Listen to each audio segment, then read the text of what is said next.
So greetings meetings and new beginnings with all of you. कैसे हैं आप लोग? उम्मीद है आप लोग बहुत बढ़िया होंगे। तो मैं बता दूं, मैं भी बहुत बढ़िया हूँ।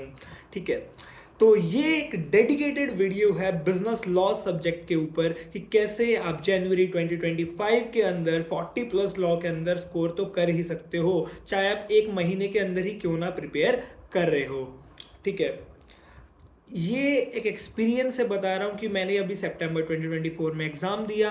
ठीक है, जिसके अंदर मैंने 55 मार्क्स का ही लॉ में अटेम्प्ट किया। जिसके बाद मैं बहुत ज़्यादा डर में था कि भाई, मेरे फ्रेंड्स ने मुझे कहा था कि 100 प्लस 100 तक अगर आप अटेम्प्ट कर दो, फिर भी 35 आते हैं, फिर भी 40 आते हैं, फिर भी ऐसे कम में अटक जाते हैं, 40 तो आते ही नहीं, अनसक्सेसफुल कर देते हैं वो लॉ में। बट मैं आपको लिटरली ये चीज़ बता रहा हूँ, ऐसा कुछ भी नहीं है, क्योंकि मैंने 55 का अटेम्प्ट करा और उसमें 47 मार्क आया। ठीक है, एक इसके लिए ना आपको लॉ में एक ऐसी चीज़ बताऊंगा आज कि कैसे प्रिपेयर करें एक मंथ में लॉ, कि आपका 40 प्लस आराम से आ जाएगा। मैं आपको अपने एक्सपीरियंस से बता रहा हूँ, चाहे आप 60 का ही क्यों ना अटेम्प्ट कर दो, the quantity of your answer doesn't matter, the quality matters. ठीक है, अच्छा आंसर आपने 60 के क्यों ना अटेम्प्ट करे हो, चाहे 70 के क्यों ना करे हो, चाहे 50 के क्यों ना करे हो, आपके 40 प्लस आ ही जाएंगे, क्योंकि आपकी quality of the answer matter करती है यहाँ पर। ठीक है, एंड आपका आंसर पिक करने का तरीका भी मैटर करता है। ठीक है, तो देखो, अब आपने जब प्रिपरेशन स्टार्ट करनी है तो किसी नोट से नहीं करनी। ठीक है, किसी की वीडियो से नहीं करनी, किससे करनी है? मॉड्यूल से करनी है। अगर आपकी क्रैमिंग पावर स्ट्रांग है तो आप 1 मंथ में कर लोगे, अगर नहीं स्ट्रांग तो पूरा जोर लगा दो। ठीक है, पूरा क्रैम करो, लाइन बाय लाइन क्रैम करो। ठीक है, फॉर एग्जांपल डोरमेंट कंपनी है, सेक्शन 455 था। ठीक है, सेक्शंस भी याद कर लो, हो सके तो सेक्शंस भी याद कर लो, चाहे आप कम याद कर लो भाई। कॉन्ट्रैक्ट, इंडियन कॉन्ट्रैक्ट एक्ट अगर आप 1 मंथ में कर रहे हो प्रिपरेशन, तो छोड़ दो भाई को, इंडियन कॉन्ट्रैक्ट एक्ट छोड़ दो, मैंने भी छोड़ दिया था। बाकी चैप्टर्स जितने भी कर रहे हो 70% वेटेज लेकर के आते हैं वो, तो वो अच्छी तरह कर लो, वो बहुत ही अच्छी तरह कर लो, लाइन बाय लाइन आंसर याद कर लो। और सेकेंडली, डायरेक्ट क्वेश्चन जिस चैप्टर से बन रहे हैं वो डायरेक्ट क्वेश्चन तो बिल्कुल as it is line by line याद कर लो, पॉइंट टू पॉइंट याद कर लो। ठीक है, विद सेक्शंस याद कर लो। अगर ये 3 चीजें कर ली तो भाई फुल ऑन फुल भी मिलेगा लॉ में, 7 on 7 भी मिलेगा। जो लोग कहते हैं कि 7 में से आपको 4 ही देगा, 3 ही देगा, ज़्यादा नहीं देगा, मैंने काफ़ी टीचर्स की भी वीडियो देखी, वो भी बोल रहे थे ऐसा ऐसा नहीं होगा।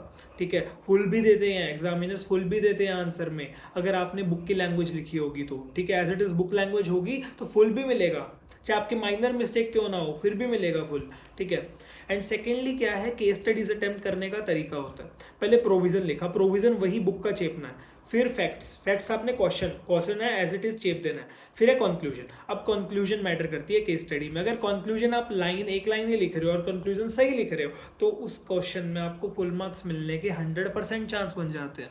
कैसे बन जाते हैं? क्योंकि आपका आंसर की जो एग्जामिनर के पास है उससे मैच करेगा। अगर आंसर मैच कर गया तो नंबर कट ही नहीं सकते उस केस में। ठीक है, तो मैंने आपको क्या क्या बताया? फर्स्ट ऑफ ऑल, बुक को क्रैम करना है। ठीक है, चाहे आप कम याद कर रहे हो, चाहे कम चैप्टर्स कर पा रहे हो एक महीने के अंदर अंदर, पर बुक जितना कर रहे हो अच्छी तरह से बुक से क्रैम करके जाओ। ठीक है, दूसरा, अगर केस स्टडी अटेम्प्ट कर रहे हैं तो उसके अंदर पहले प्रोविजन, फिर फैक्ट्स ऑफ द केस, फिर कंक्लूजन लिखना है। ठीक है, प्रोविजन बुक की लैंग्वेज में लिखना है, विद सेक्शंस लिखना है। Sections are very important. जो लोग कहते हैं कि सेक्शन नहीं लिखो चलेगा, बट सेक्शन अगर लिख दिया ना तो फुल मार्क भी मिलेगा।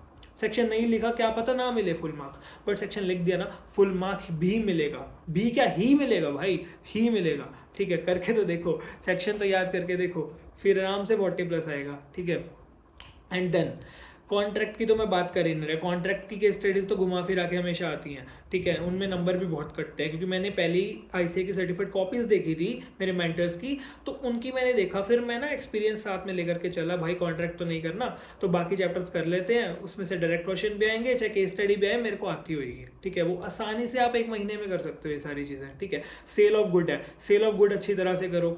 ठीक है, क्योंकि ज़्यादा वेटेज लेकर के आ रहा है। पार्टनरशिप है, वो अच्छी तरह से करो। एलएलपी है, वो अच्छी तरह से करो। फर्स्ट चैप्टर जो आपका है Indian regulatory framework, direct question आता ही आता है उसमें से 6 नंबर का, वो करो।